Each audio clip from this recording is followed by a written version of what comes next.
Hi, this is Dan, and that was the first part of a song called Ben Suzanne by Michael Hedges.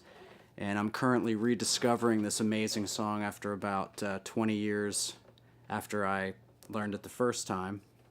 And while I'm scraping the rust off of it, I'm reminded of the most important aspect of Michael Hedges playing, and he's known for all of the stuff that he did with his left hand and his two-handed stuff and altered tunings and his layered compositions and everything.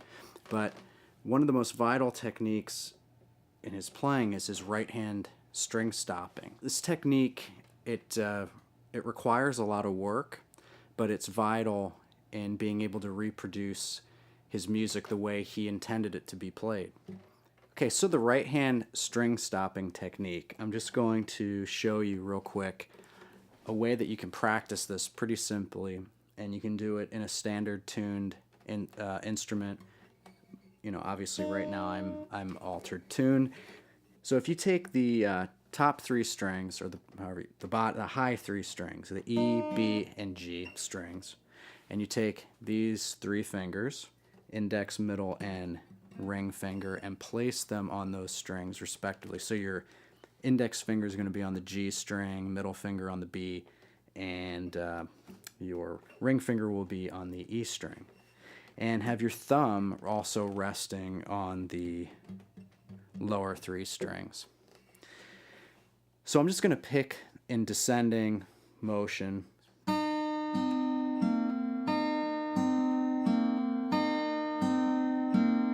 But with the right-handed string stopping, what we're going to do is we're going to practice as soon as the next string is plucked, the second string, we're going to mute the first string. And when we pluck the third string, we're going to mute the second string, and so forth. Now that turns into this.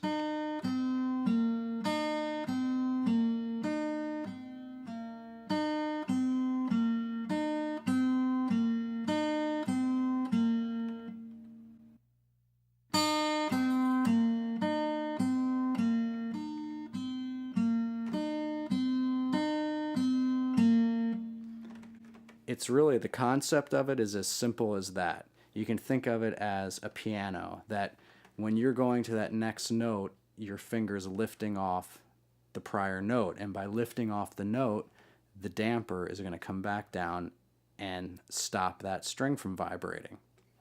So a lot of times people will play as though they're just holding all the notes down, or they're just stepping on the sustain pedal, and our notes are just ringing forever. And I know that this was something that bothered Michael Hedges in other music that he heard.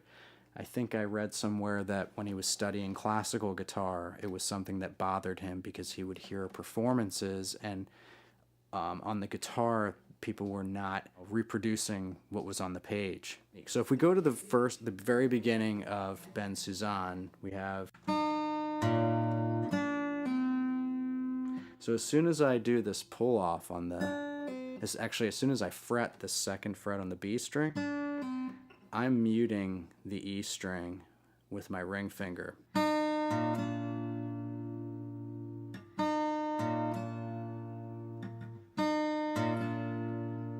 Michael Hedges used a lot of altered tunings and a lot of open strings that if you didn't stop them, they would ring on and on. The left hand is doing things, especially in the song that I played in the beginning, it's almost impossible to stop the strings with anything but your right hand. And I would suggest, especially if you're a big Michael Hedges fan and you're trying to learn his stuff, I would highly recommend you get this book.